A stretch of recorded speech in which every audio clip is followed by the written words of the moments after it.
అందరికీ నమస్కారం మిత్రులారా. నా పేరు నాంపల్లి మణికంఠ. నేను ఉండేది హైదరాబాద్. ఈరోజు కర్మ సిద్ధాంతం 9వ భాగం గురించి మనం తెలుసుకుందాం.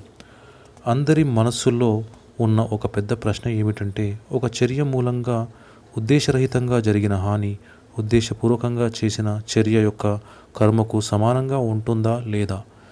ఆలోచన ద్వారా లేక చర్య ద్వారా హాని కలిగించే ఉద్దేశం ఏది లేకపోతే మీకు కర్మ అంటదు అని జవాబు చెబుతున్నారు. కానీ ఉద్దేశరహితమనే పదాన్ని మీరు బాగా అర్థం చేసుకోవాలి. ఉదాహరణకి, మీరు ఒక పని చేయడం వలన ఎవరికి హాని కలగకుండా, మీకే కాకుండా ఇతరులకు కూడా లాభం చేకూరుతుందని తెలిసిపోతుందని తెలిసి చేశారనుకుందాం. కానీ మీరు పని చేస్తున్నప్పుడు కొంతమందికి హాని కలగవచ్చని తెలుసుకున్నట్లయితే వేరే పద్ధతి ద్వారా ఆ పనిని చేసి ఇతరులకు హాని కలగకుండా చూడండి. మీరు చేస్తున్న పని మూలంగా సంతృప్తి చెందారు, కానీ ఆ పని పూర్తయిన తరువాత మీరు చేసిన పని వల్ల అన్ని జాగ్రత్తలు తీసుకున్నప్పటికీ హాని కలిగిందని తెలుసుకుంటారు. ఇప్పుడు మీరు కర్మ గురించి బాధపడవద్దు. దానికి బదులుగా మీ చర్య వల్ల బాధకు గురైన వారి వద్దకు వెళ్ళి మీ పరిస్థితిని వివరించండి. ఉద్దేశరహితంగా జరగడం వలన వారు మిమ్మల్ని క్షమించేలా మీ వీలైనంత వరకు వారికి తగిన సహాయం చేయండి. ఒకవేళ ఆ వ్యక్తికి కొన్ని బలమైన కారణాల వల్ల మీరు సహాయాన్ని అందించలేకపోయినా మారు కర్మని కూడగట్టుకుంటారని మాత్రం తలచవద్దు. ఉద్దేశరహితంగా జరిగినటువంటి హాని పట్ల మీరు హృదయపూర్వకంగా బాధపడినట్లయితే ఆ కర్మ మీకు వర్తించదు. బాధితులకు కలిగిన నష్టాన్ని పూరించుకోవడానికి మీరు వారి కోసం ప్రార్థన చేసినట్లయితే మరీ మంచిది. అందువలన కర్మ సంక్రమిస్తుందని మీరు అనవసరంగా బాధపడవద్దు. ఇక్కడ మరొక విషయం కూడా గట్టిగా చెప్పాలి. ఒక పని చేయడం మూలంగా ఎంతో లబ్ధి పొందుతారన్న భావంతో, అంకిత భావంతో మీరు పనిచేస్తున్నప్పుడు ఎవరో వచ్చి మీరు నిజాయితీతో చేస్తున్న పని మూలంగా అతను నష్టపోయాడని చెబుతాడనుకుందాం. ఈ సందర్భంలో ఆ వ్యక్తి యొక్క ఉద్దేశం ఏమిటో మీరు తెలుసుకోవాలి. ఒకవేళ తన స్వలాభం కోసం ఆ పనిని ఆపమన్నట్లయితే మీరు మీ పనిలో ముందుకు సాగవచ్చు. అతను నిజంగా నష్టపడినట్లయితే మీరు మీ పనిని సమర్థవంతంగా చేస్తూ ఆ వ్యక్తికి కలిగిన నష్టాన్ని కూడా పూరించాలి. ఎవరైనా చెడు భావంతో మీ పనికి అడ్డు తగిలినట్లయితే మీరు దానిని సహించవద్దు. మీకెంత ధైర్యం ఉండాలంటే ఆ చెడును సవాలు చేస్తూ మీ పనికి అడ్డం రాకుండా చేసుకుంటూ అందరి జీవితాలకి సంబంధించిన మంచి పనిని చేస్తూ ముందుకు సాగాలి. ఏమీ ఆశించకుండా మంచి పనులు చేస్తూ మంచి ప్రబోధనలు చేయడం వలన మీ కర్మ తుడిచిపెట్టుకుపోతుంది. చెడు నుండి మంచిని కాపాడినప్పుడు కూడా మీ కర్మ తుడిచిపెట్టుకుపోతుంది. అదేవిధంగా మీ కళ్ళ ఎదుట ఏదైనా చెడు జరుగుతున్నప్పుడు మీరు దానిని ఆపడానికి ప్రయత్నం చేయకపోతే మీకు కర్మ చుట్టుకుంటుంది. ఈ సందర్భంలో చాలామందికి అనేక సందేహాలు రావచ్చు. అందుకని వివరంగా చెప్పుకుందాం. ఒక వ్యక్తి వేరొకరిని కొట్టాలని, హానిపరచాలని లేదా చంపాలని అనుకున్నట్లయితే మీరు కర్మ విషయంలో ఎటువంటి అవగాహన కలిగి ఉండాలి?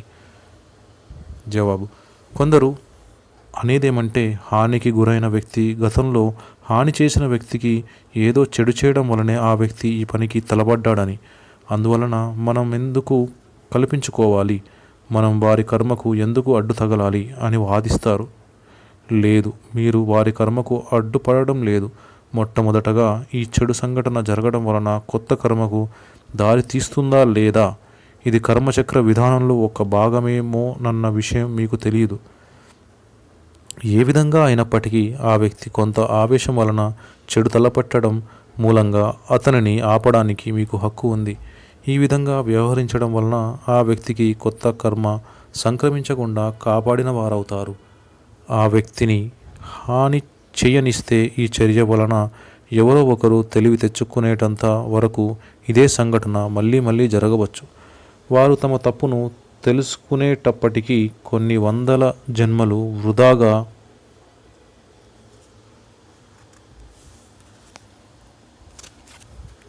గడుపుతారు. మీరు కల్పించుకోవడం వలన ఆ కర్మచక్రాన్ని ఆపిన వారవుతారు. బాధితుడి విషయం కూడా పరిశీలించినట్లయితే తన గత జన్మలో కూడా ఇదే విధమైన చర్య చేసినట్లయితే తన కర్మను సరిదిద్దుకోవడానికి అటువంటి సంఘటననే ఎన్నుకున్నట్లయితే మీరు కల్పించుకోవడం వలన అతనికి మరికొంత కాలం గడపడానికి అవకాశం వచ్చి ఆ కాలంలో మరికొంత కర్మ రుణాన్ని తీర్చుకోగలగడమే కాకుండా మరికొంత కాలం జీవించడం వలన మరింత జ్ఞానవంతుడవడానికి అవకాశం ఉంటుంది. ఎప్పుడైతే జ్ఞానవంతుడవుతాడో తన కర్మని సరిచేసుకోవడానికి గతంలో చేసినటువంటి చెడు చర్య మళ్ళీ చేయనవసరం లేకుండా ఒక మంచి కార్యాన్ని చేయవచ్చు.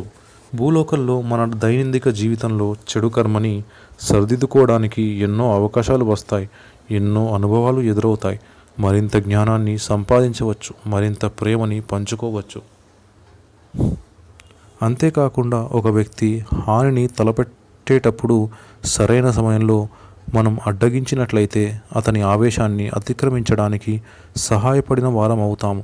చాలామంది ప్రజలు తమ ఆవేశం కట్టలు తెంచుకున్నప్పుడే ఒక చెడు పనిని చేయడానికి పూనుకుంటారు. ఒక్కసారి ఆ క్షణం గడిచినట్లయితే వారు చేసిన పనికి బాధపడతారు. అందువలన మీరు ఇద్దరికి సహాయం చేసిన వారవుతారు. అంతేకాకుండా ఒక విధంగా మీరు కూడా కొంత కర్మని తీర్చుకున్నవారవుతారు.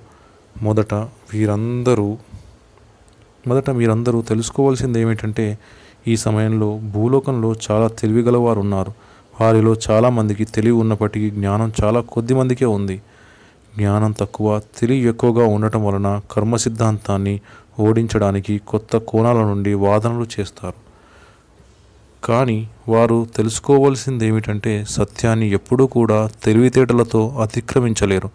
మీరు సత్యాన్వేషకులైతే, సత్యంగా ఉండాలనుకున్నట్లయితే మీకు స్వచ్ఛమైన జ్ఞానం అవసరం.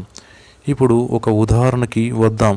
ఒక ఆడది మానభంగానికి గురైంది. అప్పుడు ఆమె ఏం చెయ్యాలి? ఆమెను ఆ స్థితికి తెచ్చిన వ్యక్తిపై ఎటువంటి చర్య తీసుకోవాలి? ఆమె ఈ సంఘటనతో తన జీవితం అంతమైపోయిందనుకోకూడదు. కొంత హాని దురదృష్టవశాత్తు జరిగింది, కానీ ఆమె ఈ పరిస్థితిని అతిక్రమించాలి. ఆమె దుఃఖాన్ని పోగొట్టుకోవడానికి అందరూ ప్రోత్సాహం ఇవ్వాలి. ఈ సమయంలో ఆమె తన పూర్వజన్మ కర్మను అనుసరించి అటువంటి చర్యే చేసి ఉంటుందా లేదా అన్న విషయాన్ని చర్చించనవసరం లేదు. అటువంటి చర్చ మనకు ఏ విధంగానూ ఉపయోగపడదు. ఈ సంఘటన ఆమె తన ప్రగతికి ఉపయోగపడుతుందని తలవాలి. కొంత చెడు జరిగింది, కానీ జరిగిన నష్టాన్ని ఎదుర్కొంటాను. జీవితం అంటే ఎన్నో సవాళ్లను ఎదుర్కోవాల్సి వస్తుంది. ఈ సంఘటనని నేను ఒక సవాలుగా తీసుకుంటాను. ఇదే నా జీవితం యొక్క అంతం కాదు. ఈ విధమైనటువంటి ఆలోచన ధోరణి ఆమెకు కలిగి ఉండాలి. ఆత్మహత్య ఎంత మాత్రమూ పరిష్కారం కాదు. ఆత్మాభివృద్ధికి ఆత్మహత్య ఎన్నడూ సహాయపడదు. ఒకవేళ ఆమె ఆత్మహత్యకు తలపడితే ఇటువంటి సంఘటననే తరువాత జన్మలో కూడా నిశ్చితంగా ఎదుర్కొనవలసి ఉంటుంది. భగవంతుడు మనకి జీవితాన్ని ఇచ్చింది అనుభవాన్ని సంపాదిస్తూ ఆత్మాభివృద్ధి చేసుకోవడానికే గాని మన జీవిత కాలాన్ని తగ్గించుకునే హక్కు మనకు ఏమాత్రమూ లేదు. ఒక వ్యక్తి తనకు ప్రకృతి సిద్ధమైన మరణం సంభవించేటంత వరకు తన జీవితాన్ని సంపూర్ణంగా జీవించాలి. ఇక్కడ ఏం చెప్తున్నారంటే మనకి ఎంత పెద్ద సమస్య వచ్చినా సరే ఆత్మహత్యలు చేసుకోవడం లాంటిది ఎప్పుడూ చేయకూడదు. మనకు వచ్చే సమస్య నుంచి మనం ఏదో నేర్చుకోవాల్సిన అవసరం ఉంది అన్న విషయాన్ని గ్రహించాలి. ప్రకృతి సిద్ధంగా మరణించటం వల్లనే మనం కొత్త కర్మను కూడబెట్టుకోకుండా ఉంటాం అని చెబుతున్నారు. మానసికంగా కృంగినట్లయితే ఆమెకు అందరూ ధైర్యాన్నిచ్చి ప్రోత్సహించాలి. భూలోకం శాస్త్రీయ పరంగా ఎంతో అభివృద్ధి చెందింది, కానీ సామాజిక స్థితిగతులు ఉన్నప్పటికీ ఏ వ్యక్తి అయినా ఆమెకు చేయూతనివ్వడానికి, ఆమెను వివాహం చేసుకోవడానికి ముందుకు వస్తే అతనిని మెచ్చుకోవాలి. మనం వారికి సహాయం చేస్తూ సంపూర్ణంగా గౌరవాన్ని, ప్రేమని అందించాలి.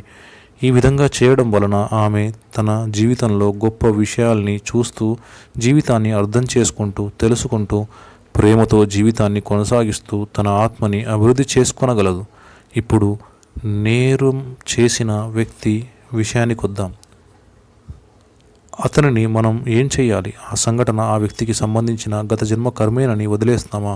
లేదు. ఇప్పుడు మనం గమనించవలసింది ఏమిటంటే ప్రస్తుత సామాజిక చట్టం అతనికి తన చెడు కర్మని నిర్మూలించడానికి ఏ విధంగా సహాయపడుతుంది అని. కొన్ని దేశాలలో సామాజిక చట్టాలు చాలా తీవ్రంగా ఉన్నాయి. మరికొన్ని దేశాలలో చట్టాలు ఆస్తిపరులు తమ ప్రయోజనాలకు అనుగుణంగా మార్చుకునే విధంగా ఉంటాయి. ఒక వ్యక్తి స్థానికంగా ఉన్న చట్టాలను అనుసరించి శిక్షను అనుభవించటం వలన తన చెడు కర్మను కొంత వరకైనా తగ్గించుకున్న వాడవుతాడు. ఆ వ్యక్తి తన తప్పుని తెలుసుకొని హృదయపూర్వకంగా శిక్షను అనుభవిస్తూ అటువంటి చర్యని భవిష్యత్తులో ఎన్నడూ చేయనని మళ్ళీ మళ్ళీ తలుపునకు తెచ్చుకున్నప్పుడే ఆ వ్యక్తికి తను కూడగట్టుకున్న చెడు కర్మ కొంతవరకు తీరుతుంది.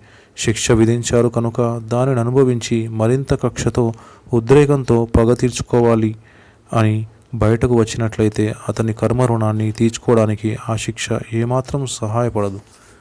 సామాజిక చట్టాన్ని ఏ విధంగా తయారు చేయాలంటే, ఒక వ్యక్తి వేరొకరికి హాని కలిగించినట్లయితే చట్టరీత్యా ఆ వ్యక్తి కష్టపడేలా చేస్తూ తన చెడు కర్మని తొలగించుకునేలా ఉండాలి.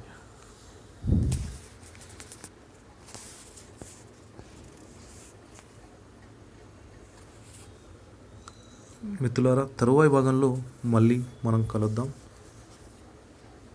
మరిన్ని వీడియోస్ కోసం ఈ ఛానల్ని సబ్స్క్రైబ్ చేసుకోండి. మరిన్ని అప్డేట్ కోసం బెల్ ఐకాన్ పై నొక్కండి. ఈ వీడియో మీకు నచ్చినట్టయితే లైక్ లేదా కామెంట్స్